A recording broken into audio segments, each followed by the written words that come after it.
আলোচনা করব সরল সহ সমীকরণ। দেখো আমি লিখে রেখেছি সরল সহ সমীকরণ। তো সরল সহ সমীকরণ সম্পর্কে জানার আগে প্রথমে আমাদেরকে যেটা জানতে হবে সেটা হচ্ছে সমীকরণ কাকে বলে, দেন সরল সমীকরণ কাকে বলে, দেন সরল সহ সমীকরণ। তো আমরা সমীকরণের সংজ্ঞা জানি।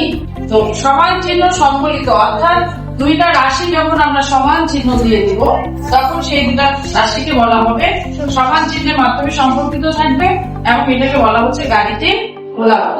তাহলে সমান চিহ্ন সম্বলিত গাণিতিক গোলাবাককে বলা হচ্ছে কি সমীকরণ। ঠিক আছে, তো সেটা কেমন হতে পারে, যেমন মনে করো আমি একটা সমীকরণ লিখলাম, ধরো x + y = 2 লিখলাম, এটাকে আমরা একটা সমীকরণ বলতে পারি x + y = 2। এখানে দেখো দুইটা রাশি আছে x + y একটা, এদিকে 2 একটা, এরা সম্পর্কিত কিভাবে আছে, সমান চিহ্নের সাহায্যে। তাহলে এটাকে বলা হচ্ছে কি সমীকরণ। এখন আমরা দেখব সরল সমীকরণ কাকে বলে। সরল সমীকরণ কোনটাকে বলা হয়, যে সমীকরণে চলকের ঘাত থাকবে 1 সেটাকে বলা হচ্ছে কি সরল সমীকরণ। তাহলে এখানে আমরা দেখি যে সরল সমীকরণ অর্থাৎ আমরা এটাকেও কিন্তু সরল সমীকরণ বলতে পারি। এই সমীকরণ কিভাবে, খেয়াল করো, এখানে চলকের ঘাত 1, চলকের ঘাত 1, তাহলে যে সমীকরণে চলকের ঘাত 1 থাকবে সেই সমীকরণকে বলা হচ্ছে কি সরল সমীকরণ। কি বোঝা গেছে? আচ্ছা, এবার আমরা দেখব যে সরল সহ সমীকরণ কাকে বলে। এবার আরেকটা কথা অ্যাড হয়েছে কি সহ, সরল সহ সমীকরণ।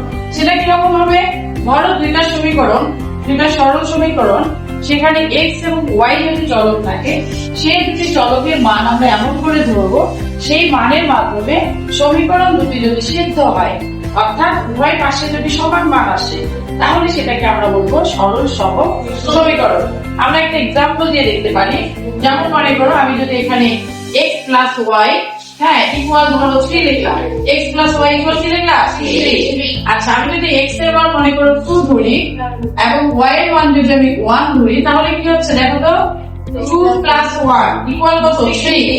এদিকে ওকে 3 আসে না, তাহলে x এর মান কি ধরলাম 2 এবং y এর মান কি ধরলাম 1। এখন এই মান ধরে আমি আরেকটা সমীকরণ লিখব একই মান ধরে, ঠিক আছে? তাহলে সেটা কি রকম হতে পারে, ধরো আমি এখানে লিখলাম 2x 2x + y লিখলাম, 2x + y, তাহলে এখানে কত হচ্ছে, আমি এখানে যদি 5 দেই তাহলে খেয়াল করো এই একই মান আমি এখন এখানে বসাবো।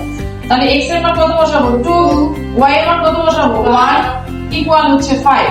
তাহলে 2 2 4 + 1, তাহলে এখানেও 5 আসে, এখানেও 5 আসে।